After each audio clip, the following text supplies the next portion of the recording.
son. Hey guys, thanks for watching. I'm out here at Superstition Mountain Golf Club with Milo Lines. Milo Lines is a really good teacher, also probably the best driver of the golf ball that I've been around as far as consistency, length, and straightness all put together. Milo, a question that I had for you is, will you hold this and point it at me for a second? Yep, just like that. Just point it at me so I can show people and you what I'm talking about. Okay, so I've been working on my backswing, and I was wondering, is there a connection between a guy that gets kind of like this on the takeaway and the backswing, which is a lot of people,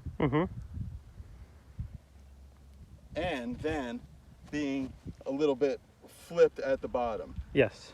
Inversely, I'll put it another way, even though you're already saying yes. Is there a connection between getting the shaft more up and then at impact having more toe through the ball like we had on this video that I'll link here? What do you think? Sure, there's a difference. Or there's a correlation. So what's the connection between how that backswing and then impact? I'll show you. So when a player gets the club behind them this way and they get the club here like this, when they change directions, the torque that's put into the golf club goes this way and makes the club want to pass. Oh. So see how that would work? So if I'm putting a force into the club this way, it makes the club want to start tipping out in front of me like this. So go to the top and freeze. So you're saying, so now you're there. So you're saying the weight's hanging here like this. So then you're gonna tip it that like that. So it's gonna want to stand up more and get a little steeper. And because when it gets steeper, the club passes your hands earlier. So what toe looks like on this end of the golf swing is that. So we want the club to go like this in transition, because that's what it looks like. Oh, so you're saying if you already have, if it's already behind you here, behind your hands, when you start to put a torque into it, do you have an alignment rod? Yeah. I'll show you the answer to this real fast. So when I'm up to the top of my backswing here, when I change directions, the force of my pivot, you can already see how that wants to stand the club up, because my pivot's going on this direction. Now if my club's more vertical than that, when I change directions, the club wants to go this way and shallow out and kick back. Okay, I've heard this before. People say like things always get pulled into a straight line, like towards the line of force. Yes, yeah. So things want to line up with the force that's being applied to them. But when this is too flat and the force is going to kick it more this way, it's going to start passing you too soon. So show me just real clearly between being kind of that under way and then laid off here, and then connect that to impact for me. So when I change directions, the club kicks this way, and at impact it's going to look like this. All right, yeah, okay. Do that. There you go. That's what I wanted to see. And when it's standing up here and it kicks back behind me like this, when I turn, now impact looks like that. Okay, so show me, put your skills to the test here. Show me the wrong way in a swing. Oh.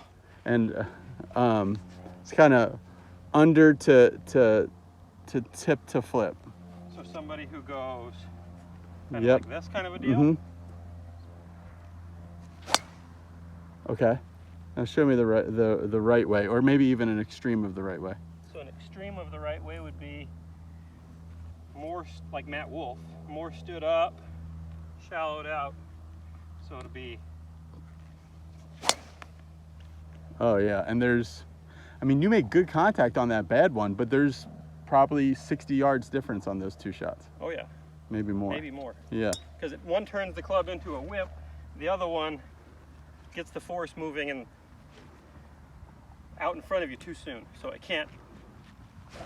Right. It doesn't slingshot through the ball. So help our viewers here that are watching. First of all, if they're filming themselves, how can they diagnose if this video is something that they should pay attention to? If they have a camera set like in this position here. If your first move from the top of your backswing is the shaft going this way and getting more steep, this applies, because the center of mass of the club is catching up and getting out in front of you more. So at impact, you're going to look like this. You're going to be facing the ball, your hips will be more square, your chest will be more square. Now, could this happen to somebody? Go to the top and be across the line. Now, could somebody who's across the line be doing this? They could. It would be different. They would usually go this way with it. Yeah, yeah.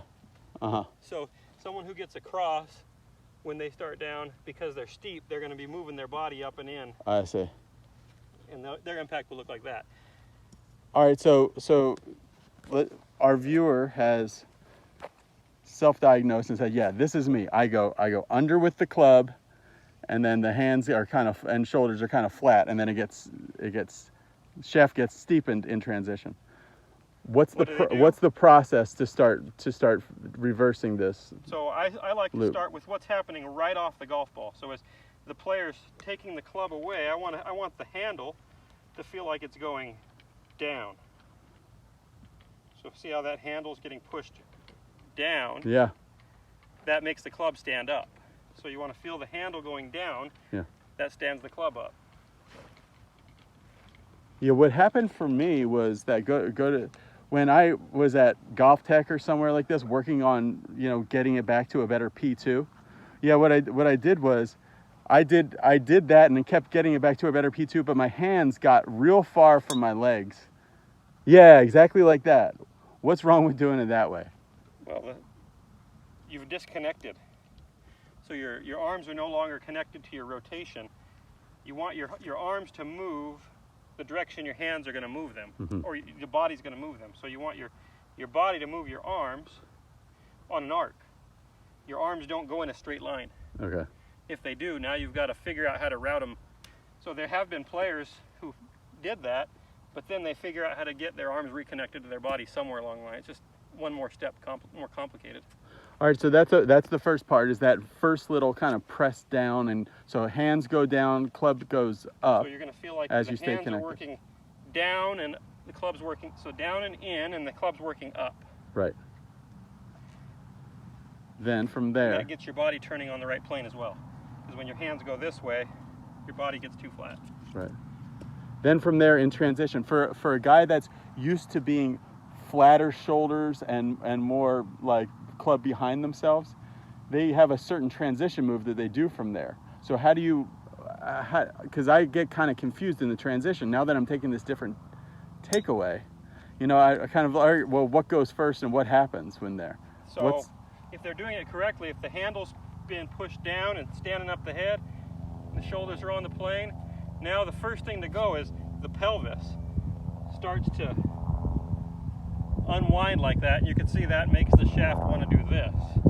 Oh, okay. Yeah. And the shaft's where we want it. We can turn it into the ball. Okay. So this would require, with this takeaway and going to the top that way, it would require in transition a whole lot less arm manipulation and body tilts. Generally, when I see somebody who went back too flat like this, yeah, they either get steep on it like this and come over, or they kind of move under like this and hump it and have to flip it. Yeah. Those are the two things I generally see. Rarely will you see somebody be able to turn and then get their body to unwind in the same arc that it went back on. Right. They're like this. They're going to go more this way or get steep. All right, your final, so those are some feels. Give us like a final drill or so for this. I know we were talking about like the split grip drill or something else to really give people something to do on their own. So I like the split grip drill where you feel like your left arm can lever the club down and stand it up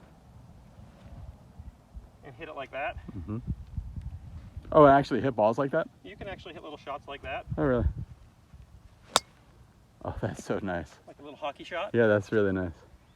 And then how do you transfer that into, because we're not going to hit balls like that on the golf course. Does this happen to you? Because I feel like it happens to me. Do you ever with students feel like you'll have a certain student that's really good at doing a drill and then you'll be like, okay, now blend that into your real swing and it's all gone. All the good stuff they did in the drill is not really porting over. It happens. How do you help a golfer like that? Because I feel like that's a lot of better golfers that are they have okay to learn at the how drill. to blend things slowly. Okay. So I would start with maybe the split grip like this, and then gradually get them closer, feeling the same thing, and then gradually take your normal grip, doing the same thing, and just feeling exaggerated motions. Okay. and not real fast. And then gradually, I like to play, I call it laddering. So I like to get the pattern right. And you saw that one went probably like 120 yards. Now this one, I'm gonna do the same thing. A little farther. Oh, that's nice. And then just a little farther and a little farther until I'm making my motion. And then if they start just not getting it all, you just go back down the ladder. Go back a little bit and then forward. So they put the gas on the or put the pedal down and see if it falls apart. If it does, back off. Okay, so I'm going to take 2 videos of you hitting 2 drives, and we're going to edit this together to show that backswing and impact connection. Okay.